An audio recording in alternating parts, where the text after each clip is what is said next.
사도신경으로 우리의 신앙 고백하도록 하겠습니다. 나는 전능하신 아버지 하나님 존재의 창조주를 믿습니다. 나는 그의 유일하신 아들 우리 주 예수 그리스도를 믿습니다. 그는 성령으로 잉태되어 동정녀 마리아에게서 나시고 본디오 빌라도에게 고난을 받아 십자가에 못 박혀 죽으시고 장사된 지 사흘 만에 죽은 자 가운데서 다시 살아나셨으며 하늘에 오르시어 전능하신 아버지 하나님 우편에 앉아 계시다가 거기로부터 살아있는 자와 죽은 자를 심판하러 오십니다. 나는 성령을 믿으며 거룩한 공교회와 성도의 교제와 죄를 용서받는 것과 몸의 부활과 영생을 믿습니다. 아멘. 자리에 앉으셔서 찬송가 35장 찬송 부르겠습니다.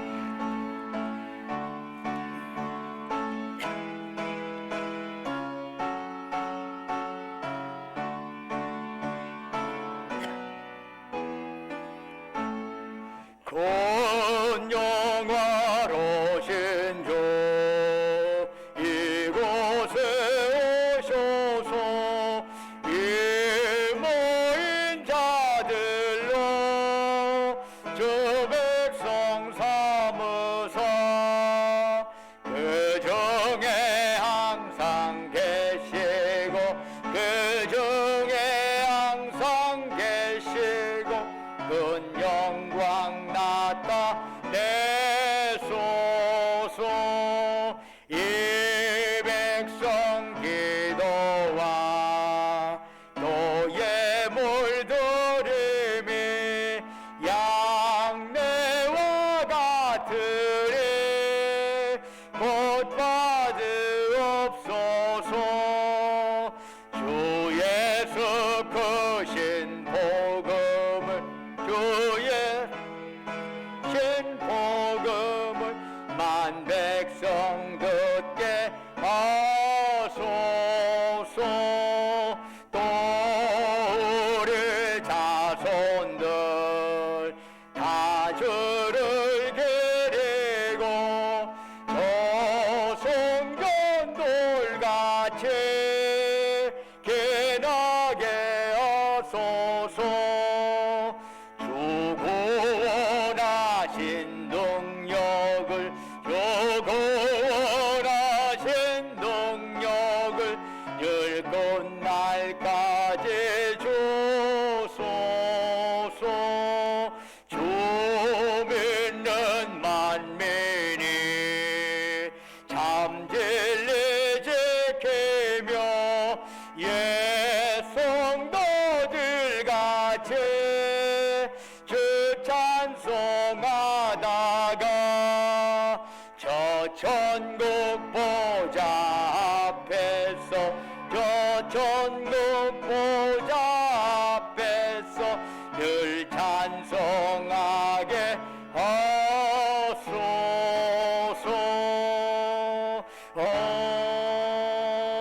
아멘. 예배를 위해서 박인성 장로님 나오셔서 기도하시겠습니다.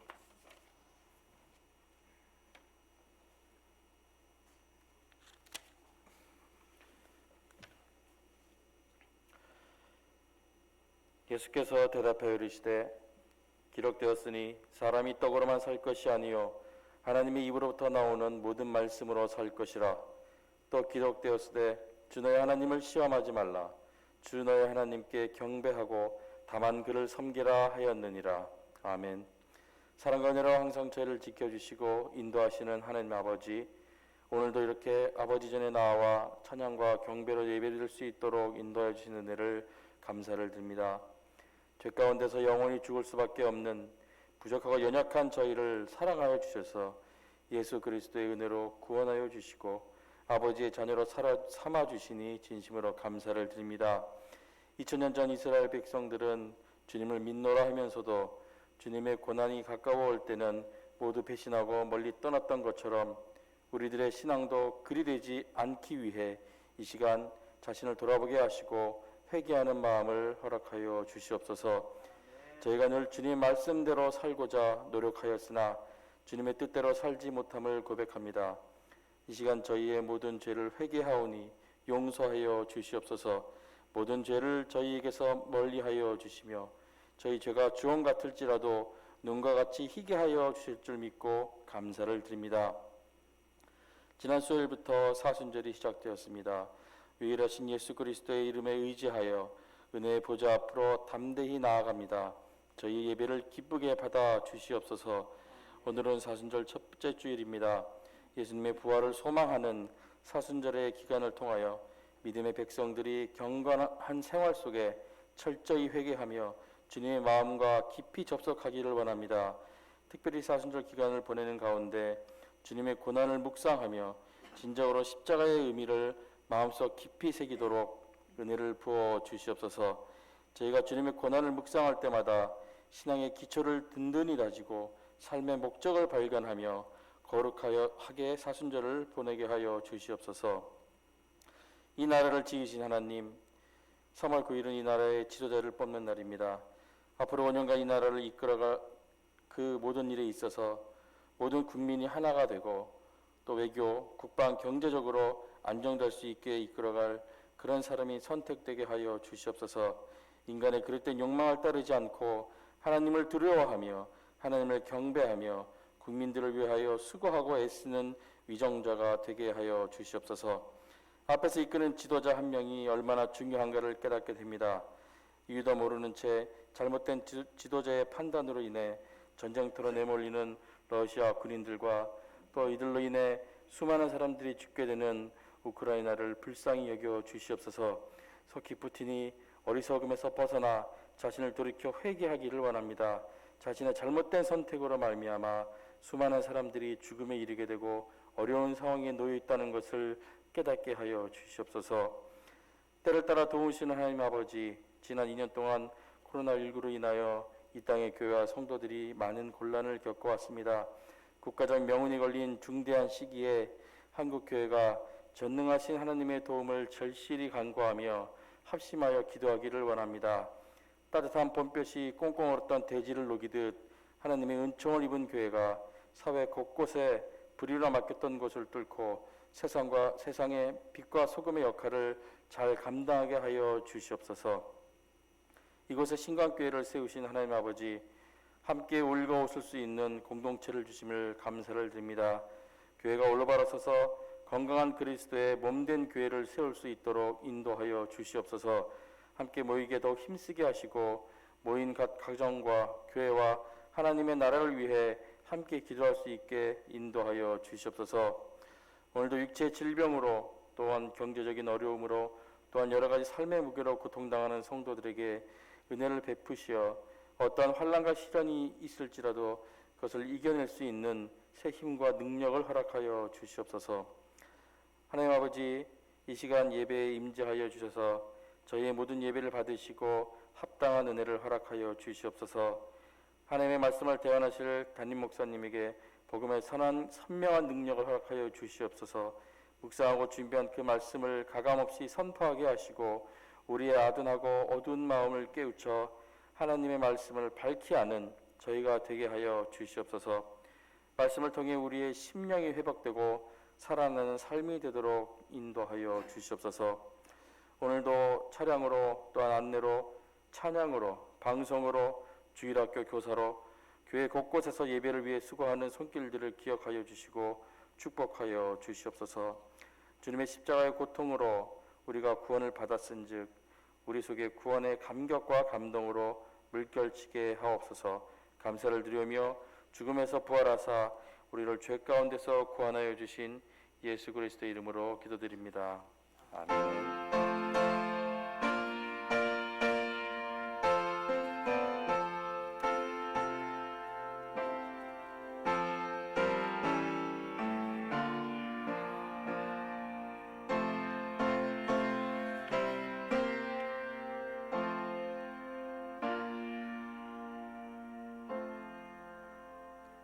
할렐루야.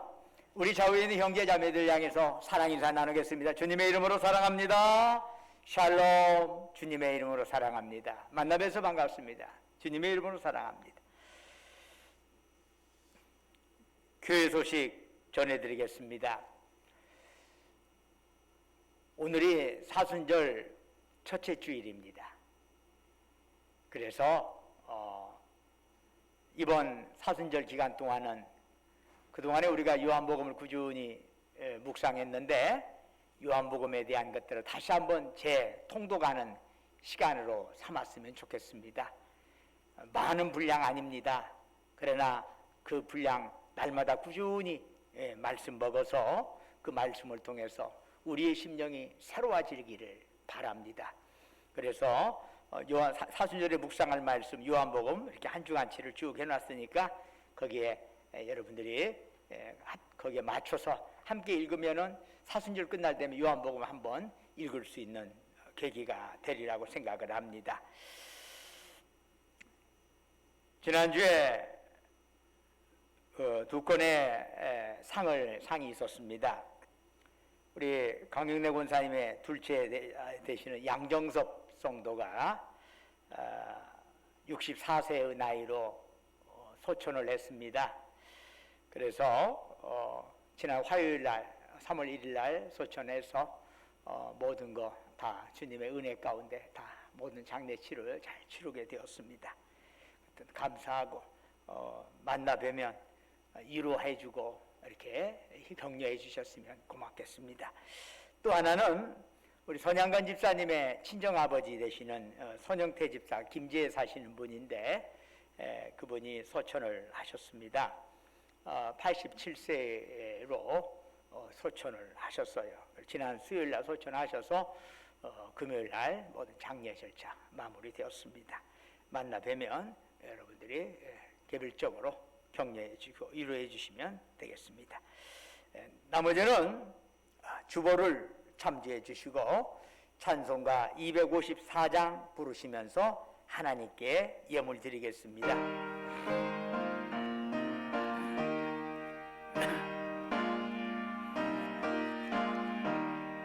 내 조의 보혈은 정하고 정하다 내 죄를 정케 하신 주 나로라 하신다. 내가 주께로 지금 가오니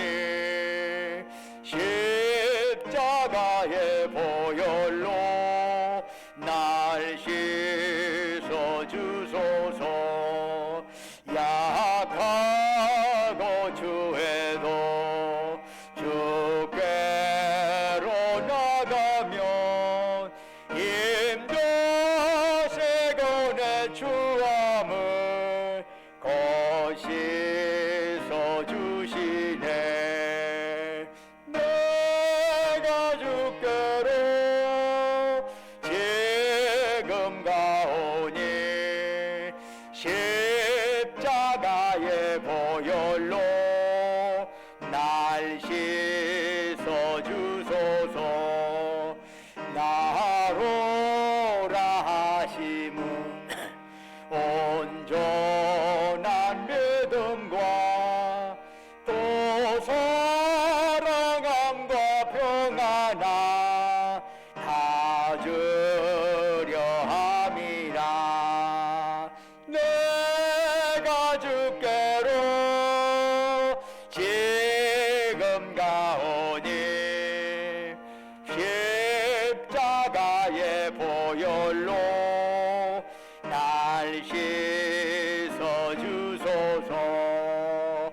큰 죄인 복받아 살기를 얻었네.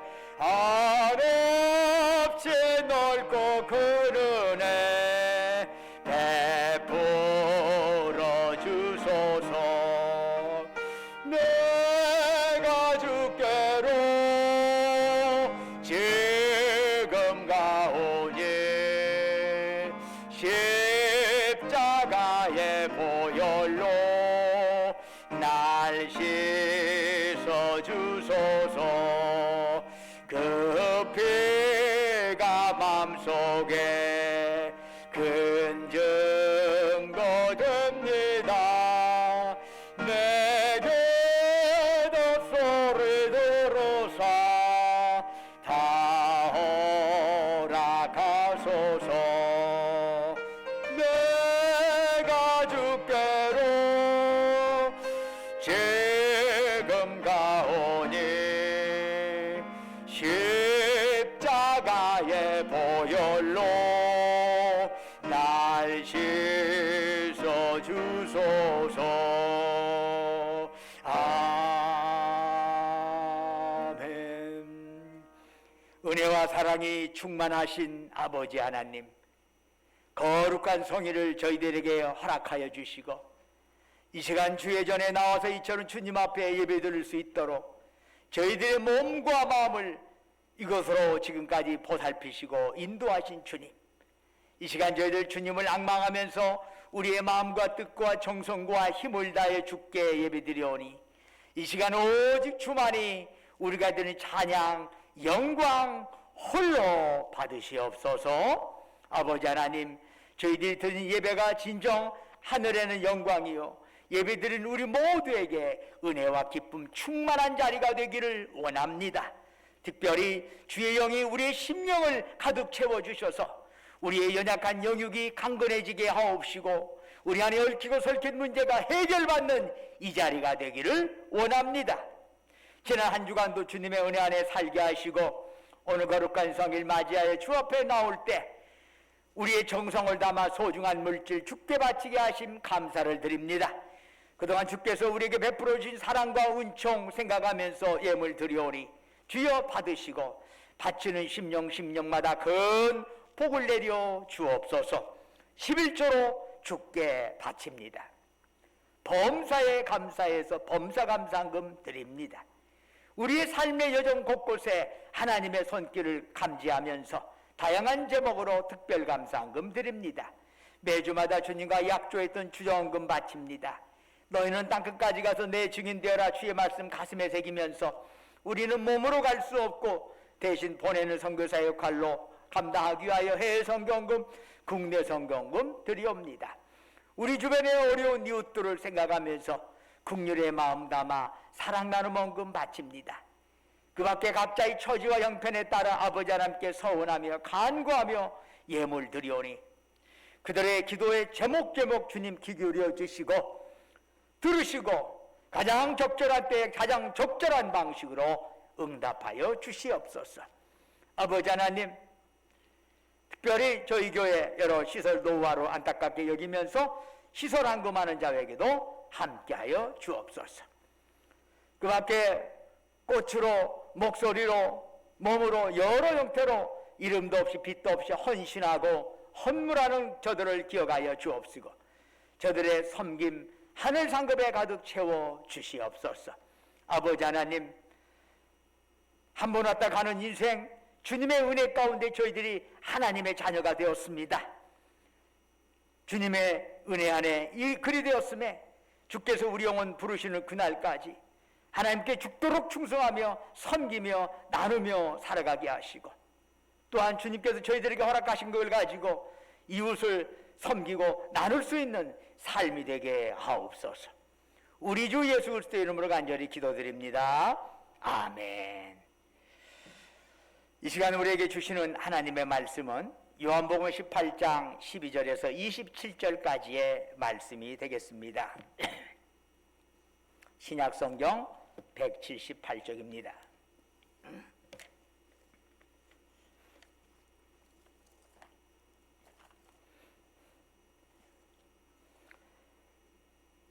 요한복음 18장 12절부터 27절까지 저와 여러분이 한 절씩 교독합니다.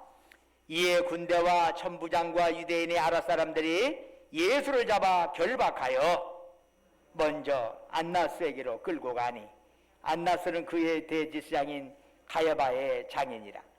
가야바는 유대인들에게 한 사람이 백성을 위하여 죽는 것이 유익하다고 권고하던 자라라. 시몬 베드로와 또 다른 제자 한 사람이 예수를 따르니 이 제자는 대제사장과 아는 사람이라. 예수와 함께 대제사장 집 뜰에 들어가고 베드로는 문 밖에 서 있는지라 대지상을 아는 그 다른 제자가 나가서 문 지키는 여자에게 말하여 베드로를 데리고 들어오니 문 지키는 여종이 베드로에게 말하되 너도 이 사람의 제자 중 하나가 아니냐 하니 그가 말하되 나는 아니라 하고 그때가 추운 거로 종과 아랫 사람들이 불을 피우고 서서 쬐니 베드로도 함께 서서 쬐더라. 대제사장이 예수에게 그의 제자들과 그의 교훈에 대하여 물으니 예수께서 대답하시되 내가 드러내놓고 세상에 말하였노라.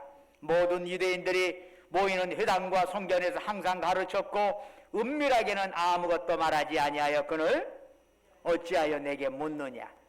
내가 무슨 말을 하였는지 들은 자들에게 물어보라. 그들이 내가 하던 말을 아느니라. 이 말씀을 하시며 곁에 섰던 아랫사람 하나가 손으로 예수를 쳐 이르되 네가 대제사에게 이같이 대답하느냐 하니 예수께서 대답하시되 내가 말을 잘못하였으면 그 잘못한 것을 증언하라. 바른 말을 하였으면 네가 어찌하여 나를 치느냐 하시더라. 안나스가 예수를 결박한 그대로 대제사장 가야바에게 보내니라. 서서 불을 쬐더니 사람들이 묻되 너도 그 제자 중 하나가 아니냐. 베드로가 부인하여 이르되 나는 아니라 하니 대제사장의 종 하나는 베드로에게 귀를 잘린 사람의 친척이라. 이르되 네가 그 사람과 함께 동산에 있는 것을 내가 보지 아니하였느냐. 이에 베드로가 곧 부인하니 곧 달기 울더라. 아멘. 오늘 이 예배에 참여한 여러분 모두에게 하나님의 놀라운 평강과 이루고 함께하기를 주님의 이름으로 축원합니다. 오늘 본문은 예수님께서 겟세마네 동산에서 체포당하시고 결박당하시고 신문 받으시는 장면이 수록되어 있습니다. 저는 이 글을 묵상하면서 그 당시의 현장을 머릿속에 그려보았습니다. 무대를 그리고 그곳에 있는 인물들을 하나씩 새겨보았습니다. 예수님께서 첫 신문을 받으신 곳은 대제사장 집 뜰이었습니다. 그때의 시각은 예수님께서 십자가에 못 박혀 돌아가시던 전날 밤중입니다. 이날은 지금 우리의 달력으로는 약 3월 말 혹은 4월 초 정도가 해당이 됩니다. 이스라엘은 12월 말부터 3월 말까지 보통 겨울에 해당이 됩니다.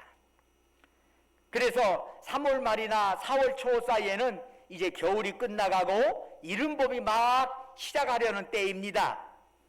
그래서 낮에는 온기가 좀 있나 싶지만 밤이 되면 기온이 뚝 떨어져 버립니다. 특히 예루살렘의 이 고도가 해발 750m예요. 세계에서 가장 높은 위치에 자리 잡은 수도들 중에 하나라고 할 수 있습니다.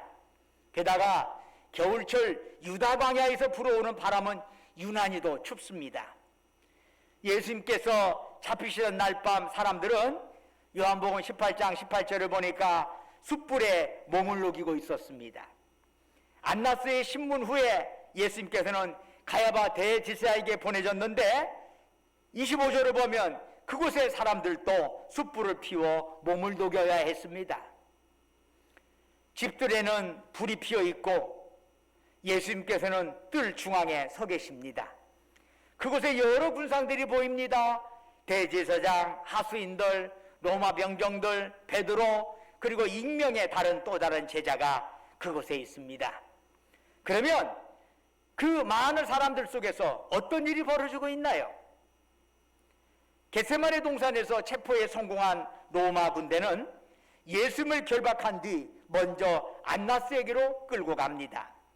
안나스는 주후 6년부터 15년 사이에 유대교의 대제사장으로서 군림했던 자입니다. 본래 대제사장직은 종신직입니다. 그러나 로마의 지배가 시작이 되면서 이 대제사장직이 부와 권력의 영향을 받게 되죠. 그러다 보니까 로마 입맛에 맞는 사람들에 의해서 수시로 대제사장직이 바꿔지게 됩니다. 이 대제사장직 하려면 갖다 로마에다가 돈도 갖다 바쳐야 해요. 그러니 이 순수성이 다 없어지고 그 돈이 어디서 납니까? 다양한 성전세나 이런 것을 통해 가지고 벌어들인 돈으로 갖다 바치고 그걸로 대제사장직을 유지할 수 있는 겁니다. 예수님 체포 당시에 대제사장은 이 안나스가 아니라 그의 사위인 가야바였습니다. 그런데로 사람들은 예수님을 체포하자마자 안나스에게로 끌고 갑니다. 이 사실은 대제사장에서 물러난 안나스가 여전히 권력의 실세였다는 사실을 우리에게 보여주고 있습니다. 그러면 왜 현직이나 전직 대제사장까지 다 나서서 예수님을 죽이려 할까요? 베다니에 살던 나사로라고 하는 청년이 죽었습니다.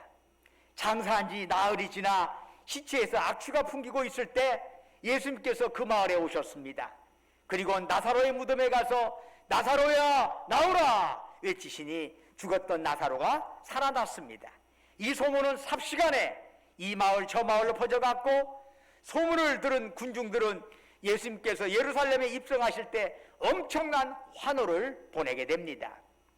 이런 모습을 보면서 유대교 지도자들은 자기들의 종교적 기득권을 상실할지도 모른다는 위협을 느끼며 대책을 수기하게 됩니다. 그런데 의견들이 참 분분했어요. 그러자 대제사장인 가야바가 요한복음 11장 50절에 보면 이렇게 말합니다. 한 사람이 백성을 위하여 죽어서 온 민족이 망하지 않게 되는 것이 너희에게 유익한 줄을 생각하지 아니하는도다. 무슨 얘기입니까? 한 사람이 죽으면 백성 전체가 소유에 빠지지 않고 안녕을 누릴 수 있어. 한 사람만 죽으면 돼. 그 얘기입니다. 더 구체적으로 말하면 예수 그 사람만 죽으면 돼. 그 사람 죽으면 다 해결돼. 결국 이 주장을 유대교 여러 지도자들이 받아들이게 됩니다. 그런데요, 어쩌면 이와 유사한 주장을 이미 예수님께서 하신 적이 있습니다. 요한복음 12장 24절에서 예수님께서 이런 말씀을 하시네요. 내가 진실로 진실로 너희에게 이르노니 한 알의 밀이 땅에 떨어져 죽지 아니하면 한 알 그대로 있고 죽으면 많은 열매를 맺느니라. 예수님께서도 하나가 죽어야 많은 열매를 맺는다라고 교훈을 주십니다. 언뜻 보면 이 가야바의 주장이나 예수님의 교훈이 비슷해 보이지 않습니까? 예수님께서는 외형상 유대인입니다. 그리고 하나님을 아버지로 신봉하는 하나님의 아들입니다. 한편 가야바와 그 집단은 어떤 자들인가요? 그들 역시 유대인이고 하나님을 신봉하는 자들입니다.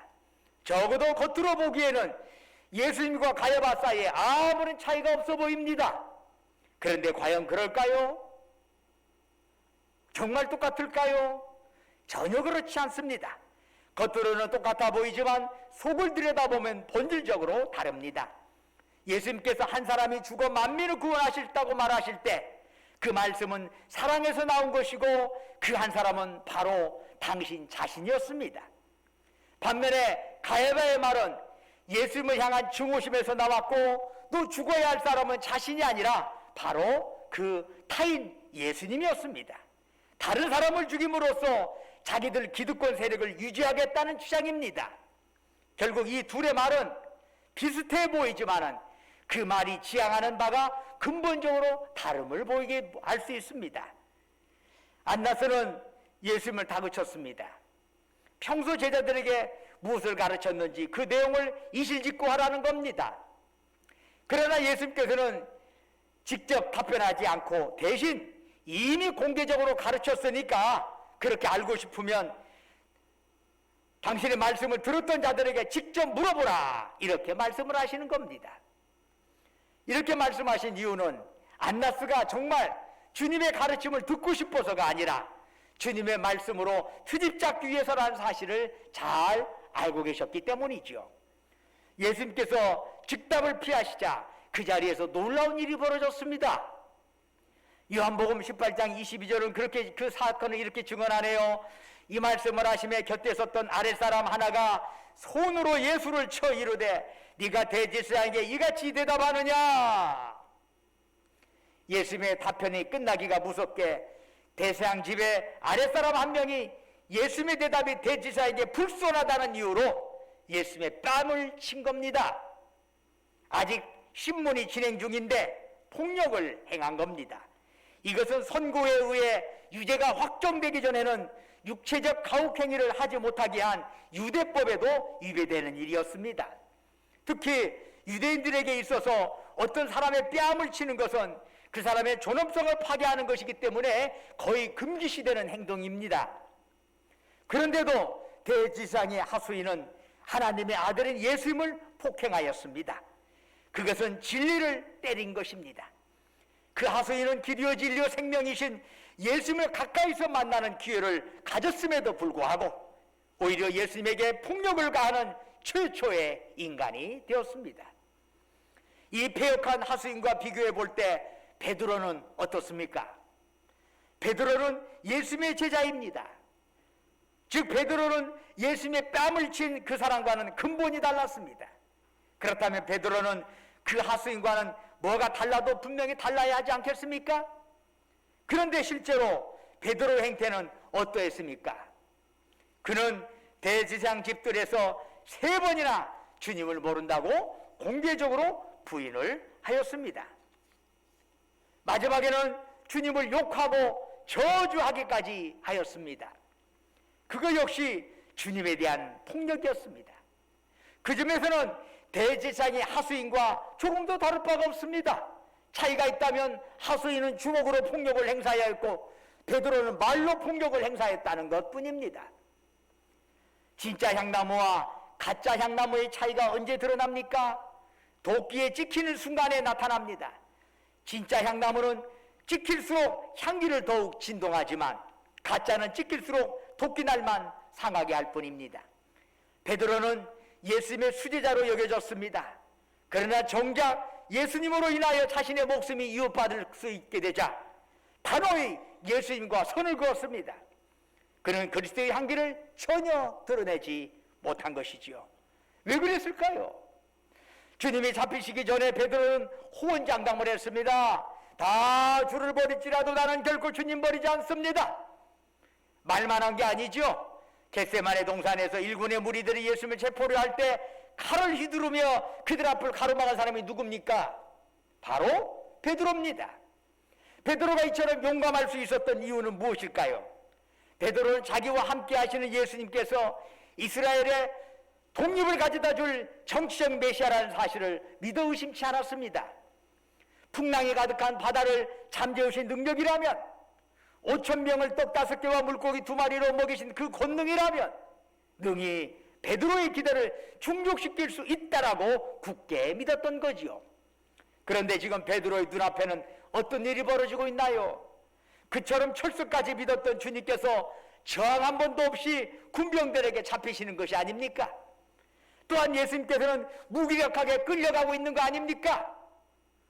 어떤 그 사이에서 그 과정에서 기적이라도 단박 착 일어나가지고 예수님 손을 댄 사람이 그냥 그 자리에서 퍽 쓰러진다든가 뭐 이런 일이 좀 일어나야 하는 것이 아닌가 하는 건데 전혀 그런 일 일어나지 않았습니다. 이것은 결코 베드로가 상상하던 메시아의 모습은 아니었습니다. 결국 예수님이 체포되는 과정 속에서 베드로의 신념은 찍혔고 그의 꿈은 부서졌습니다. 그러자 베드로가 어떻게 했습니까? 문 지키는 여종이 베드로에게 너도 이 사람 제자 중에 하나가 아니냐 말하자 베드로는 말했죠. 나는 아니라. 함께 불을 쬐던 사람이 또 물었습니다. 너도 그 제자 중 하나가 아니냐? 이번에도 베드로는 단호하게 부인했습니다. 나는 아니라. 세 번째로 마침 그곳에 겟세마네 동산에서 베드로가 칼을 휘두르는 것을 목격한 증인이 있었습니다. 네가 그 사람과 함께 동산에 있는 것을 내가 보지 아니하였느냐? 이번에도 베드로는 부인했습니다. 그런데 마태복음 26장을 보면은 이때 베드로는 자신이 정말 예수님과 무관하다는 사실을 강조하기 위해서 예수님을 저주하고 욕하면서 맹세했다고 합니다. 주님을 위해서라면 죽음도 불사하겠다고 하는 베드로가 아니었나요? 그러나 자신의 신앙을 드러낼 수 있는 결정적인 순간에 베드로는 추악한 배신자의 모습을 드러내고 말았습니다. 그것을 보면 예수님의 뺨을 친 자와 예수를 저주하며 모르쇠로 일관한 베드로 사이에 그렇게 큰 차이가 없어 보입니다. 그러나 여러분, 비슷하다고 꼭 같은 것은 아니랍니다. 베드로가 세 번째 예수님을 부인하자 닭이 울었습니다. 여러분, 새벽에 닭이 우는 것이야 다반사 아닙니까? 그런데 성경은 왜 이 부분을 구태여 기록하고 있나요? 이미 예수님께서 말씀한 것이 있기 때문이죠. 닭 울기 전에 네가 세 번 나를 부인하리라. 새벽닭이 우는 순간 주님의 말씀이 베드로의 심령을 내리친 겁니다. 그것은 단순히 닭 울음소리가 아닙니다. 그것은 주님의 음성이었습니다. 다른 복음서들에 의하면 베드로는 닭 울음소리에 주님의 말씀이 생각나서 대제사장 집을 뛰쳐나가 통곡하였다고 합니다. 즉 주님의 말씀이 주님에게 등을 돌렸던 베드로의 심령 속에 인간성을 회복시켜 주신 것입니다. 누가복음 22장 61절은 닭이 우는 순간 예수님께서 몸을 돌려 베드로의 눈과 마주쳤다고 증거하고 있습니다. 신문 다고 계신 주님께서는 그 곁에서 주님을 욕하고 저주하는 소리를 다 듣고 계셨습니다. 그런데 닭이 우는 순간 예수님께서 허리를 돌려 뒤에 있는 그 베드로를 바라보신 겁니다. 눈이 마주친 거지요. 그런데 베드로를 보시는 주님의 눈길은 조금도 변함이 없었습니다. 여전히 쉽게 무너질 수밖에 없는 죄인에 대한 안타까운 사랑과 용서의 눈길이었습니다. 그날 밤은 유독히도 추웠습니다. 추운 새벽 한기에 떨면서 베드로는 안나사 집 뜰에서 타오르는 숯불 앞에 몸을 녹이고 있었습니다. 그러나 그는 여전히 추웠습니다. 가야바의 집에 가서도 다시 불 앞에 자리를 잡았습니다. 그러나 여전히 추웠습니다. 왜 그런가요? 잠시 숯불로 그의 손발은 녹일 수 있었지만 그의 심령은 따뜻함을 얻지 못했기 때문입니다. 그런데 닭 울음소리로 인하여 베드로는 주님의 말씀과 그 사랑 앞에 설 수 있었습니다. 베드로가 외면하고자 했던 주님을 똑바로 향하였을 때 주님의 말씀의 온기, 주님 사랑의 따스함이 얼어붙은 베드로의 영혼을 녹여낸 것입니다. 그래서 그는 울었습니다. 영혼의 온기를 지닌 자만이 말라붙은 눈물샘을 터뜨리며 통공할 수 있는 것이지요. 얼마든지 사람은 당시 주님을 신문하는 대제사장처럼, 주님의 뺨을 때린 하수인처럼, 주님을 팔아넘긴 가룟 유다처럼, 주님을 부인한 베드로처럼 캄캄한 밤을 헤매일 수 있습니다. 어느 누구도 나는 아니라고 장담할 수 없습니다. 그럼에도 불구하고 베드로가 다른 사람과 다를 수 있는 이유가 어디에 있나요? 그 안에 주님의 말씀을 기억했기 때문이죠. 주님의 말씀, 그것이 베드로로 하여금 눈물 짓게 만들고 통곡하게 만든 것이고 피곤하게 만드는 것입니다. 우리가 주님의 말씀, 그분의 사랑을 바라볼 때 우리의 몸은 따뜻해지고 환해지게 됩니다. 그래서 시편 42편 5절은 말씀하지요. 내 영혼아, 네가 어찌하여 낙심하며 어찌하여 내 속에서 불안해하는가? 너는 하나님께 소망을 두라. 그가 나타나 도우심으로 말미암아 내가 여전히 찬송하리로다 라고 외치고 있어요. 누가 누구한테 얘기하는 얘기입니까? 내가 나한테 하는 얘기입니다. 내 영혼아, 네가 어찌하여 낙심하느냐? 여러분, 오늘 사순절 첫째 주일을 맞이합니다. 우리 영혼을 추위와 불안 속에서 방치하였던 그 죄를 회개해야 하지 않겠습니까? 사순절은 회개의 기간입니다.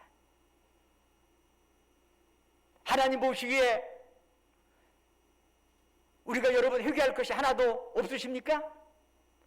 있다면 이 사순절에 주님 앞에 말씀 먹으면서 회개해야 하는 것이지요.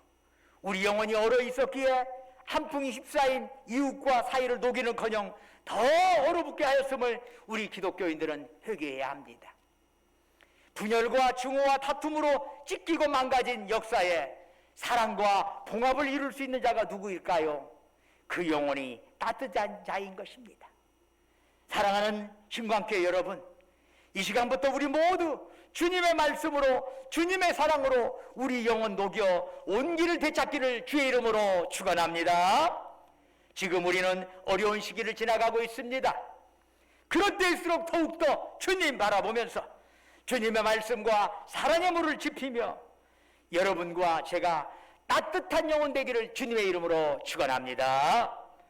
기도하겠습니다. 은혜와 사랑이 충만하신 아버지 하나님, 우리의 삶 속에 임하시고 무엇보다도 우리가 힘들고 어려운 길을 걸어갈 때 주의 말씀, 주님의 사랑 꼭 기억하면서 다시금 우리의 영혼이 따뜻해지고 이 어려운 시기에 잘 주님 말씀 안에서 어려움을 잘 헤쳐나갈 수 있게 도와주옵소서. 예수 그리스도 이름으로 간절히 기도드립니다. 아멘. 다 같이 일어나셔서 찬송가 54장 부르겠습니다.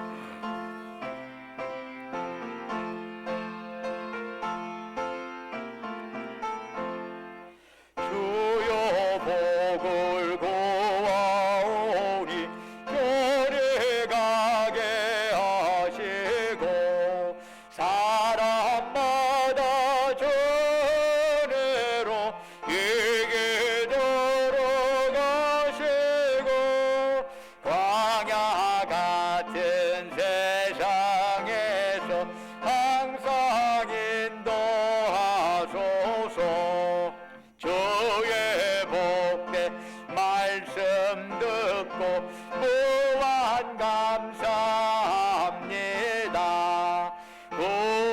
구원받은 주의 성도 열매 맺게 하시며 하나님이 우리와 함께 항상 계시옵소서.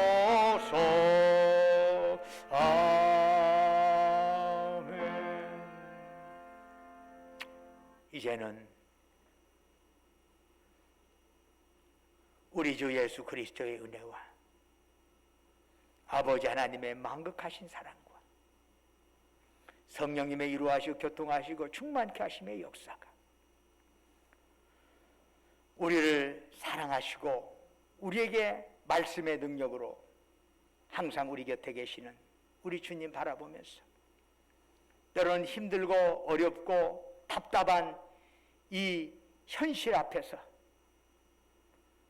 때로는 오히려 진리가 억압받고 비웃음받는 이러한 안타까운 현장에서 주님의 말씀 기억하고 주님의 사랑 기억하면서 이 어려움을 극복하며 헤쳐나가겠노라고 특별히 사순절 맞이하여 다시 한번 주님 앞에 무릎 꿇으며 말씀 먹고 회개하며 그렇게 사순절을 보내겠노라고 다짐한 사랑하는 주의 백성들, 그들이 속해 있는 가정과 직장과 사업장 위에 외지에서 공부하느라 직장 다니느라 군 복무하러 수고하는 우리 아들 딸들 위에 지금도 영원토록 함께 하시기를 간절히 축원하옵나이다. 아멘.